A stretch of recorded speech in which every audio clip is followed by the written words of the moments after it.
What happened in Tucson wasn't just another political clash. It was a moment where the line between power and the people snapped. And at the center of it all stood one woman who never expected to face pepper spray and force from her own government on a familiar street outside a restaurant she's been visiting for years. Arizona Congresswoman Adelita Grijalva says she walked up calmly, looking for answers. Instead, she says she was met by masked ICE agents, nearly 40 of them, blocking the road in a cluster of unmarked vehicles. She says she felt the burn of pepper spray hit her face, felt hands shove her backward, felt the chaos closing in. And all she did, she says, was ask for clarification, something every American has a right to do, especially a member of Congress. But the Department of Homeland Security says none of that happened.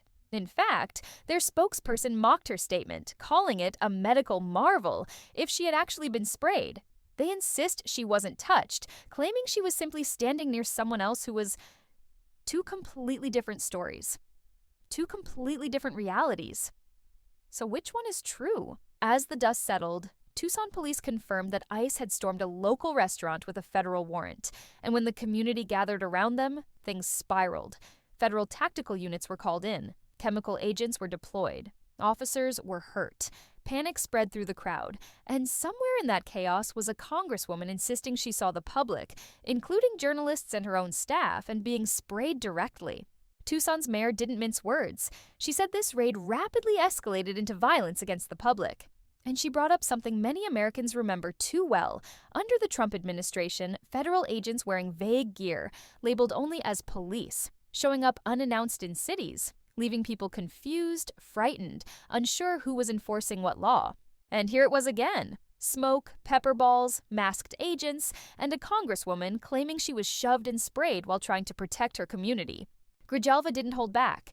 She said people were being disappeared from the streets and blamed what she called Trump's disregard for due process, the Constitution, and basic rule of law. These are not small accusations. These are accusations that suggest something much bigger simmering beneath the surface. A fear that federal power is being used in ways the public wasn't prepared for. And remember, this isn't a longtime Washington insider speaking. Grijalva was sworn in barely a month ago, filling the seat of her late father, who represented the border region for years. She stepped into Congress carrying the weight of that legacy, and within weeks, she's at the center of a national firestorm about federal force and public safety. She didn't just join Congress. She immediately became the 218th signature on the bipartisan petition demanding the release of files connected to the Jeffrey Epstein case. Another lightning rod topic, another moment where transparency is being pushed against powerful resistance. So now, the question becomes, is this a clash about one raid gone wrong, or is it a warning sign of something much larger happening across America's border communities? One side says she was attacked, the other says she wasn't touched. One side says federal agents escalated, the other says they were assaulted. One side claims they're defending the community, the other claims the community is standing in the way of law enforcement. And the only thing certain is that this story is far from over. If you want the truth behind these political flashpoints, the stories mainstream YouTube ignores, and the updates the moment they break, make sure you stay locked in. Subscribe, hit the bell, and share this video so more people can see what's really happening on the ground.